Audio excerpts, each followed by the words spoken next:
You're not even a real doctor." That was the comment sitting under my graduation photo, posted by my uncle for our entire extended family to see. I was still standing on that stage in my cap and gown when I read it, the bright stage lights burning down on the reserved family row that remained completely, painfully empty. Another buzz from my phone. I opened it reluctantly. A picture filled the screen. My parents and my sister Brooke in Santorini, wearing expensive sunglasses against a backdrop of impossible blue water. Champagne glasses raised in celebration. The caption read simply, "Family time is the best time." The room erupted in applause for someone else's name being called. I turned my phone over, the screen darkening against my palm, calm on the surface, because that wasn't even the worst part.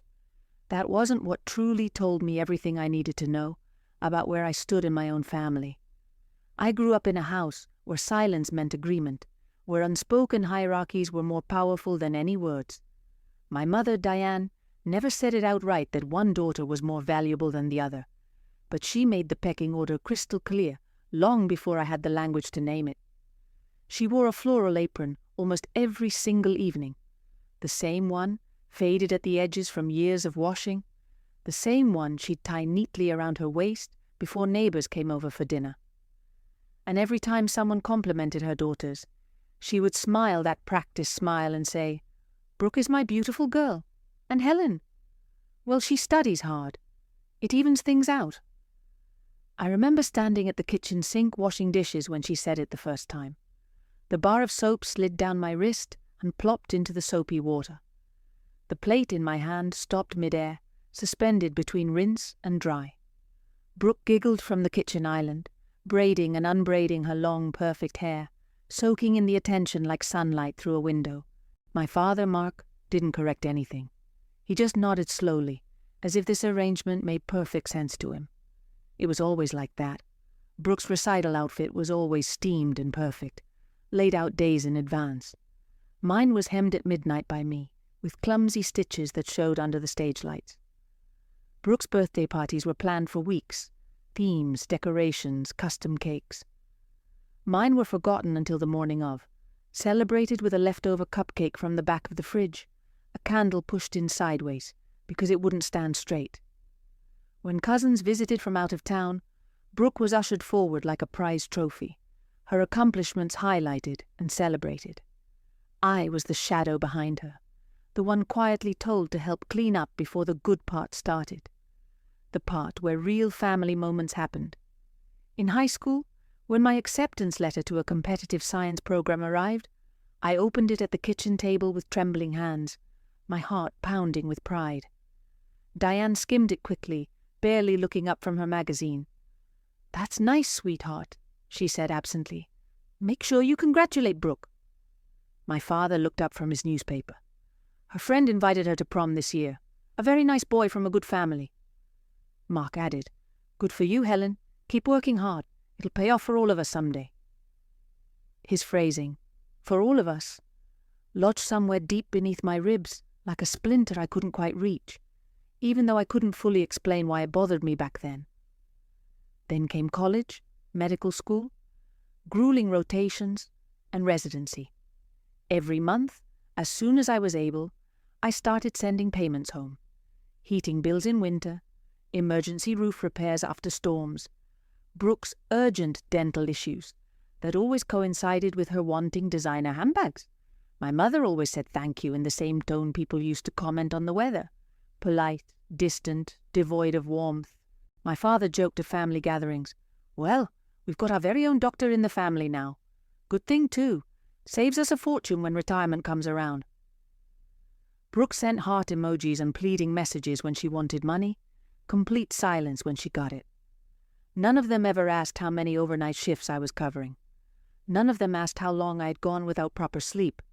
None of them asked what it cost me emotionally, physically, to get this far. When graduation neared, I wanted to give them something that felt clean. No arguments, no resentment, just one moment where we could stand in the same place at the same time and pretend we were a family that showed up for each other. My mother complained that her back couldn't handle coach seats on the long flight. My father grumbled about legroom and how uncomfortable he'd be. Brooke asked if her new boyfriend could come along, even though I hadn't mentioned inviting partners. I didn't argue. I didn't negotiate. I simply paid for business class tickets for all three of them. $14,000, the most I'd ever spent in one single moment. I printed their itineraries on thick, expensive paper, slid them into elegant envelopes I bought at a stationery shop near the hospital between shifts. "You fly out on the 4th, I told them carefully. "The ceremony is on the 6th, dinner after. Don't be late. They're reading my name early in the program." My mother clapped politely, like I'd just told her about a new recipe. My father nodded, already scrolling through his phone. Brooke barely looked up from her screen.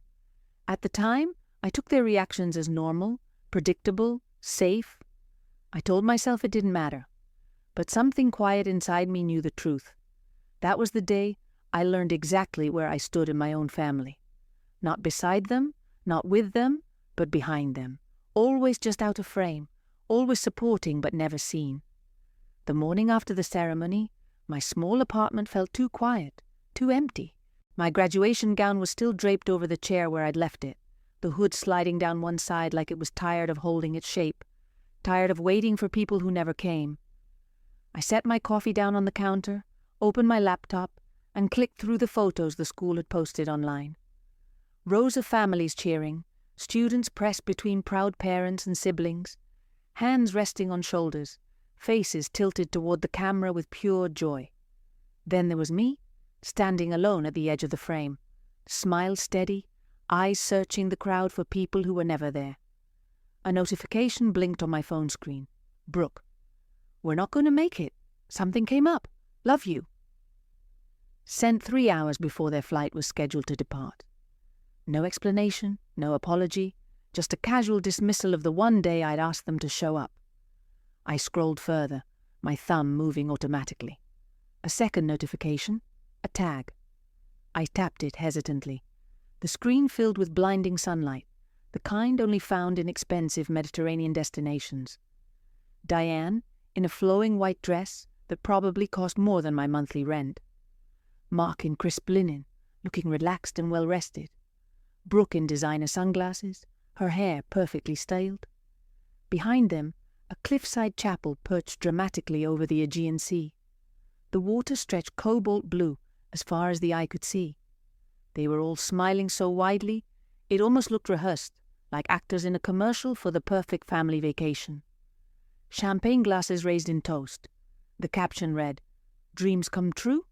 Family time is the best time." The words sat on my chest like a physical weight, pressing down on my lungs. But it was the comments that dug deeper, that cut through the numbness.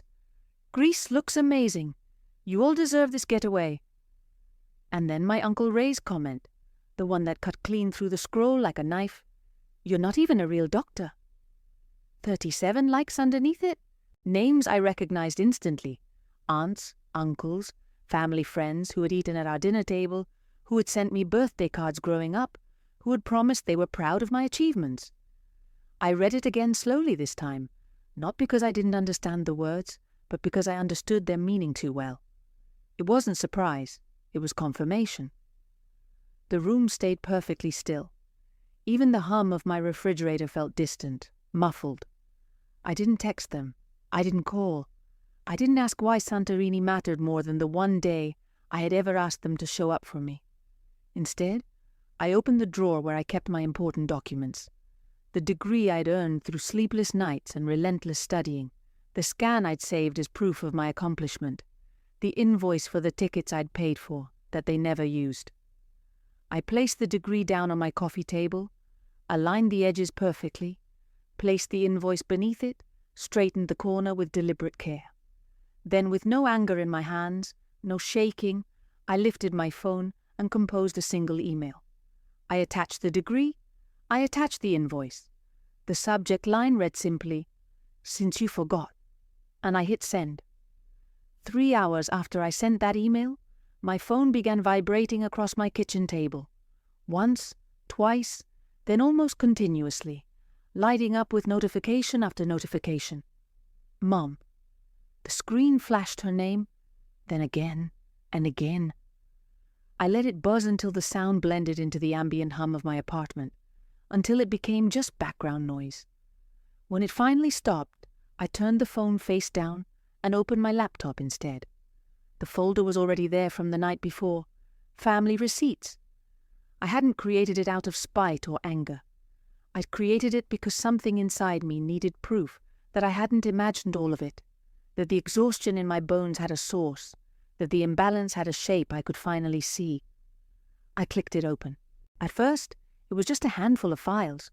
Payments I'd sent home during my grueling residency years, heating bills I'd covered when I could barely afford my own rent, a transfer I'd made just until Friday that had never been repaid. The amount for Brooke's emergency dental procedure that turned out to be purely cosmetic, the down payment for my father's new luxury car when his old one was perfectly functional. But as I looked at them one by one, clicking through each document, I felt something shift inside me. A slow, precise rearranging of my own memories, like puzzle pieces finally clicking into place. I opened the payment marked heating repair, $200 sent during the coldest winter month. The date matched perfectly with Brooke's Instagram post from a luxury spa weekend in the mountains. I opened the transfer labeled car trouble, $8,500 for what my father claimed was an emergency repair. The charge had gone through the same hour as a purchase at a high-end luxury watch store downtown. The dental payment for Brooke's emergency procedure, $3,000, and there she was just 2 days later, posting a cocktail photo with the caption, "White smiles, white wine, perfect weekend." I leaned back in my chair, letting the pieces fall exactly where they had always belonged, where I had refused to see them before. The phone buzzed again on the table. Voicemail. I didn't listen. Not yet. Instead, I opened another folder. Old rotations material I hadn't touched in years. Files from my medical training. I scrolled through file names until one caught my eye. Audio, recording, family, call 453. An audio file dated the same day I'd bought the graduation tickets. A day I remembered clearly but not completely. A day when something had felt off, but I'd brushed it aside. I hit play. My own voice came first, tired but excited, the voice of someone who still believed in her family. "Your confirmation should be in your email. Business class seats for all 3 of you. The hotels are under my name, then yours." My mother's voice followed, syrupy sweet, but with an edge I hadn't noticed before. "Helen, sweetheart, that's a lot of money. Are you sure you want to spend that much? We wouldn't want you to strain yourself." My father laughed, a deep, comfortable laugh that made my stomach clench. "Let the girl do it. She's a doctor now. It's our turn to relax, don't you think?" Brooke's voice chimed in, bright and mocking. "If she's even a real doctor, I mean, not like those online programs where you just click buttons. Kidding, kind of." More laughter followed, their laughter, not mine. Then the line that froze everything, that made the hair on my arm stand up. "She thinks we're actually going to show up." My father's voice, low and conspiratorial. "Poor thing. She doesn't realize she's basically our retirement plan." The audio cut off with another burst of laughter. Their laughter at my expense, at my belief that they cared. I didn't move for a long time. The room felt colder suddenly, like the temperature had dropped a full 10 degrees. But instead of breaking the silence inside me, the recording sharpened it perfectly, cleanly. I saved the audio file to the new folder, renamed the entire folder "Not a Real Doctor Evidence." Then, without rushing, without anger, I pressed play on the first voicemail. My mother's voice cracked theatrically. "Sweetheart, we didn't think you'd mind about the graduation. It was a once-in-a-lifetime opportunity for us to get away. You're so strong and independent. We thought you'd understand. You've always been the one who could handle things." I deleted it without hesitation. Second voicemail. Her tone had hardened significantly. "You're being dramatic, Helen. You don't get how stressful things have been for us lately. You should be grateful we raised you to be so self-sufficient." Delete. Third voicemail. The truth. Finally, stripped of all pretense. "You didn't even go to a real medical school, Helen. Stop pretending this is Harvard or something prestigious. You embarrassed yourself with that email. 37 people saw Ray's comment and agreed with him." I didn't delete this one.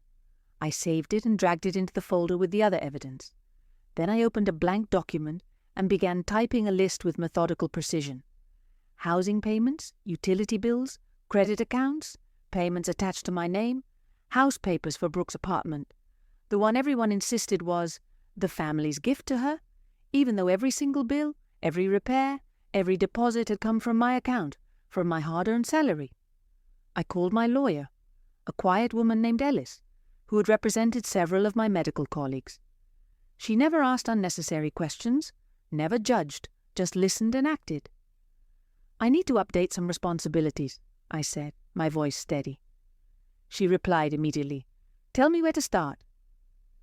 By noon, we had drafted termination notices for all accounts tied to my name, formal documents to revoke my financial responsibility for the house Brooke lived in, notices to close the credit cards my parents used freely in my name, requests to rewrite all utilities back to their actual occupants, my parents for their house, Brooke for her apartment.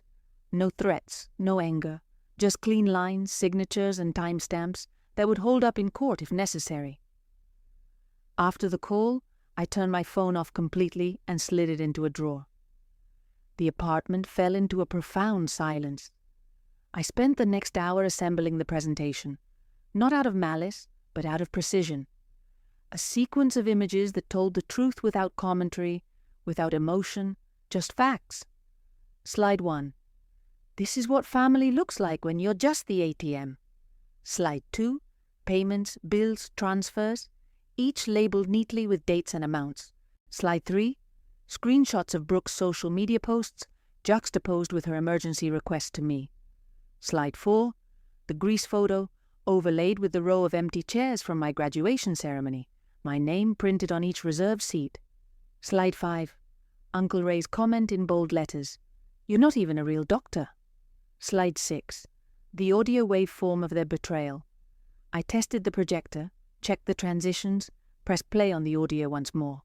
Not to feel the sting of it, but to confirm its clarity, to make sure every word would be heard. When everything was ready, I booked a private dining room at a restaurant downtown, the kind of place my parents loved posting about on social media, but rarely paid for themselves. The reservation was under my name. I prepaid the entire deposit. I added 4 extra seats to the table, 1 for each of them, and 1 for the person who would say what I no longer needed to say myself. Then I sat at my desk, hands still, mind sharp, breathing steady. For the first time in years, the weight pressing down on my chest had shape, edges, boundaries. My plan wasn't revenge, it was administration, a correction of records. The family I thought I'd never existed the way I pretended it did. That wasn't my fault. But what happened next would be entirely my decision. I closed the laptop, straightened the papers on my desk. This time, I whispered to no one in particular. I won't fix what they've broken. The restaurant sat tucked between 2 brick buildings downtown, the kind of place with soft lighting and expensive menus that my parents loved posting about on Instagram, but rarely actually paid for themselves. Warm lighting spilled across the private room as I stepped inside. The table was already set with crisp linen napkins folded into sharp triangles, glasses lined up like they were waiting for a toast no one deserved. I chose the seat closest to the projector and waited. They arrived exactly on time, always punctual when there was a free meal involved. Diane walked in first, her perfume heavy and expensive, her smile even heavier with practiced concern. "Sweetheart," she said, arms spread wide as if nothing had happened, as if she hadn't chosen a Greek island over her daughter's graduation. Mark followed, patting his stomach like he'd just finished a long day of leisurely rest. Brooke trailed last, eyes glued to her phone screen, thumb scrolling endlessly. None of them noticed the extra chair at the table, the one I had placed there for Professor Alvarez. "Dinner?" Diane asked lightly, sliding into her seat with practiced grace. "We should celebrate. Your graduation looked lovely online. Such a shame about the seating mix-up. Something must have gotten confused with the reservations." I didn't answer. I clicked the remote instead. The lights dimmed. The first slide glowed against the wall. "This is what family looks like when you're just the ATM." Brooke's fork froze mid-air, suspended over her untouched salad. Mark shifted uncomfortably in his seat. Diane pressed her napkin delicately to her lips. The next slide appeared. Payments, bills, transfers, each labeled in clean clinical text. Heating repair payment beside Brooke's spa weekend photo. Car trouble transfer beside the luxury watch store receipt. Emergency dental payment beside her beach cocktail selfie with the white smiles, white wine caption. Silence spread across the table like thick fog, heavy and suffocating. "You went through our finances," Diane said carefully, her voice tight with controlled anger. "No," I replied calmly. "I went through mine. The money that left my account, the debt that was mine to carry." I clicked again.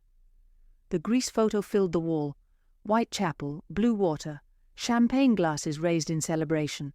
Beside it, the picture from my ceremony, rows of cheering families, arms around each other, and one empty row with my name printed on each chair. Brooke's breath caught audibly. Mark muttered, "Now, Helen, this isn't—" The next slide cut him off. Uncle Ray's comment in bold, angry letters, "You're not even a real doctor." The room tightened, the air growing thin. Diane cleared her throat. "Ray was just joking. You know how he is." "He got 37 laughs agreeing with him," I said. "Jokes don't usually come with applause, and likes from people who claim to love you." Then I clicked to the final slide, the audio waveform. I pressed play. Their voices filled the room, clear and damning. Diane's soft, pitying tone, Brooke's mocking laughter, Mark's comfortable chuckle, and then the line that shattered everything. "She doesn't realize she's basically our retirement plan." No one moved. Diane's hand dropped from her napkin, landing heavily on the tablecloth. Mark's jaw shifted back and forth, as if searching for a lie that would fit the truth now hanging in the air. Brooke's eyes glossed over, but not with guilt, only with fear of what this meant for her comfortable lifestyle. When the audio ended, the room felt completely airless, the silence thick and heavy. "I didn't bring you here to argue," I said, my voice steady and clear. "I brought you here to correct the record." I placed a plain, thin folder on the table between the untouched bread baskets. "These are notices ending every account bill and responsibility tied to my name. The utilities, the credit lines, the payments for Brooke's apartment." Brooke's voice broke, high-pitched with panic. "My apartment. You can't just—" "Legally mine," I said calmly. "And now officially, no longer yours to use. The deed will be transferred to your name, along with all associated costs and responsibilities." "You can't do this!" Mark snapped, his palms pressing into the table so hard his knuckles turned white. "We're your family." "I already did," I said simply. The door opened then, and Professor Alvarez stepped inside, his coat still on from the cool evening air. He nodded politely to the table before turning to me, his expression warm and proud. "I'm proud of you, Helen," he said, loud enough for every person in the room to hear clearly. "You earned your place in medicine through sheer determination and skill. I watched you save lives in the ER, while carrying a weight no one else bothered to see or acknowledge." He looked directly at my parents, then at Brooke, his gaze steady and unflinching. "You didn't raise a doctor," he said firmly. "She became one in spite of you." He left without waiting for a response, closing the door softly behind him. No one spoke after that. The projector hummed softly on the table. The plates remained full, the food untouched. And for the first time in my life, their silence wasn't something I had to endure, to fill, to apologize for. It was something they finally had to sit with, to feel the full weight of their choices. I stood, pushed my chair back quietly, the sound loud in the stillness. "The dinner is paid for," I said. "That's the last bill you'll ever see with my name on it." I walked to the door without looking back, leaving them sitting in the dim light with the truth projected on the wall behind them. The townhouse felt different the first night I moved in. Not larger, not brighter, just quiet in a way I hadn't realized I'd been starving for. No vibrating phone on the counter demanding attention. No incoming urgent messages about bills that were never mine to carry. No calendar reminders tied to other people's emergencies. Just the low, steady hum of the refrigerator and the soft click of the heating system settling into the walls. I unpacked slowly, methodically, 1 mug, 2 plates, a stack of medical textbooks that smelled of knowledge and hard work. My degree, framed in simple black wood, leaned against the wall instead of being hung immediately. I didn't rush to put anything in its place. I wanted to feel the emptiness first, to understand what it meant to live without being watched, weighed, or expected to fix everything that was broken around me. In the mornings, I opened the sliding door to the small patio and let the cool air roll in, steady, gentle, uncomplicated. The Japanese maple in the corner swayed with the kind of calm that doesn't beg for attention, doesn't demand to be seen. Red leaves moved like small breaths in the breeze. I stood there with my coffee, both hands wrapped around the steel cup, the warmth seeping into my skin and staying there longer than any apology ever had. Calls didn't come. Messages didn't arrive. Their silence wasn't a threat anymore. It was a boundary, finally functioning the way it should have all along, protecting me, not punishing me. I spent evenings recording the first episodes of my podcast, Real Doctor, Real Life. I didn't mention my family. I didn't name the city or the hospital. I talked about what it means to build a life out of exhaustion, out of persistence, out of the kind of invisible work no one sees unless something goes wrong. I released the first episode quietly, without fanfare, to a small audience of colleagues and friends. It reached more people than I expected. Thousands of listeners who shared their own stories of being the family ATM, the invisible child, the one who carried everyone else's weight. The ad revenue came in later that month, $14,000, the exact amount I'd spent on the tickets they never used. I transferred every single cent to a scholarship fund under my grandfather's name, the only person in my family who had ever told me I didn't need to earn my place to keep it, who had seen my potential when no one else did. One evening, I returned home to find an envelope in my mailbox. No return address. Inside was a birthday card, glossy and generic, the kind sold at gas station checkout counters.